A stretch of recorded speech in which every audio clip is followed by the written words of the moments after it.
the coup regime of Emerson Mnangagwa, I think it said that we have witnessed massive number of the deaths of military generals since 2017. I've lost count.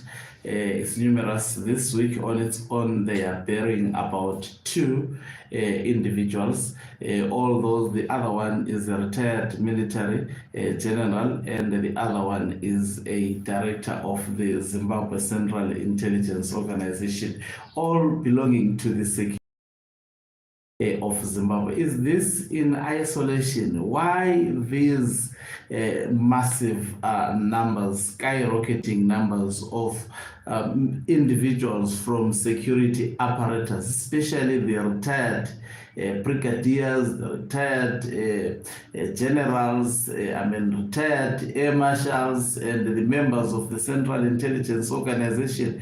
This is too much, and I think an investigation has to be done post this regime to really find out whether these deaths were natural or there was a second hand behind these deaths.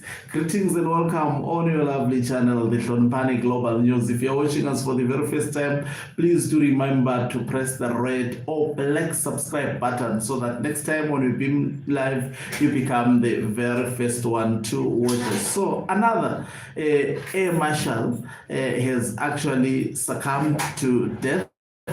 It is a lady, Winnie Mandeya. She's a retired air marshal. She has actually joined another a whole lot of retired military generals who mysteriously dies. And we've seen that becoming a trend under the regime of Emerson Mnangagwa. I think even someone who is not following politics, today we've got two burials.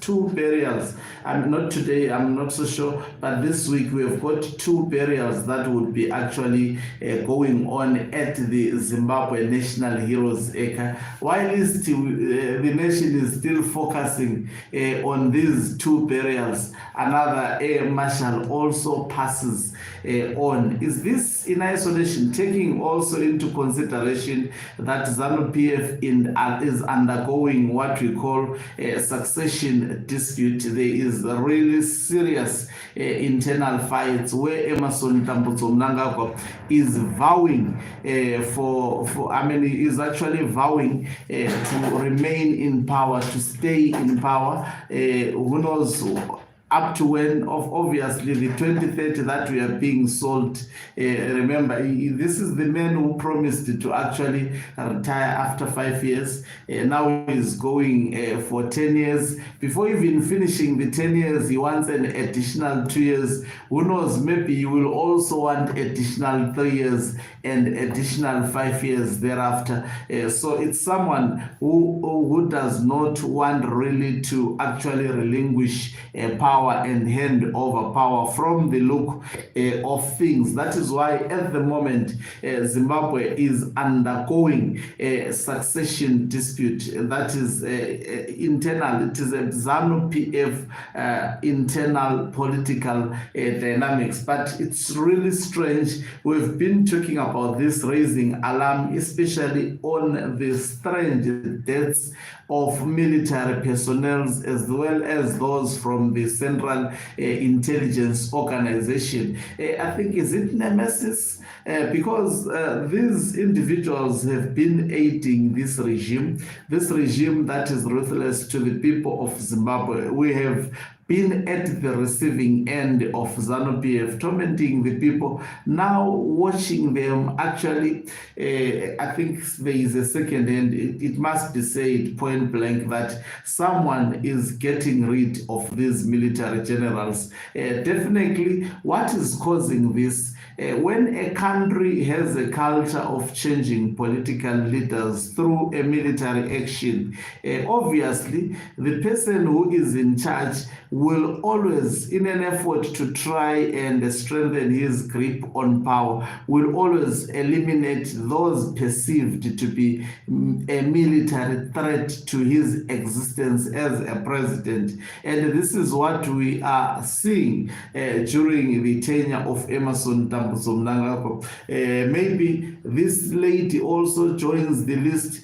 Who knows? Maybe, it has become a culture. We will barely go for more than 2 months without a senior military personnel losing his life in Zimbabwe. It has become almost a culture. It has become almost a part of our life. We know that somehow, after maybe weeks, in this case, it has been weeks or days, because we've got funerals that would be conducted all at the National Heroes Acre, and I'm certain this lady is also going to, Winnie Mandeya is going also to be declared a national hero by virtue of being a retired Air Marshal. We know that all military personnel, especially those who get to occupy senior military positions, after retirement, definitely they are declared as national heroes. That has been the culture of Zimbabwe. I think national heroism has to be defined, because in Zimbabwe, it's only those who claim to have fought war. Some of them, we don't know whether they really did fight that war. These are the only people prerogative to actually become the heroes in Zimbabwe. So another death again, whilst the burial of others is still pending. Definitely this case, even Blessed Keza has actually acknowledged that military personnel, retired military personnel, have been dying, pointing fingers to the current government of Zimbabwe. The current Zimbabwean government. So it has been a trend that has been ongoing for the longest period of time, and who knows when exactly this will actually end. It's quite hectic. Thank you very much for watching us. If you're watching us for the very first time, please do remember to press the red or black subscribe button, so that next time when we beam live, you become the very first one to watch us. You can support this channel financially by pressing the join button and be part of our members who are the heartbeat of this channel. You can equally do so by pressing the thanks button and send us stars. Once again, good morning. We start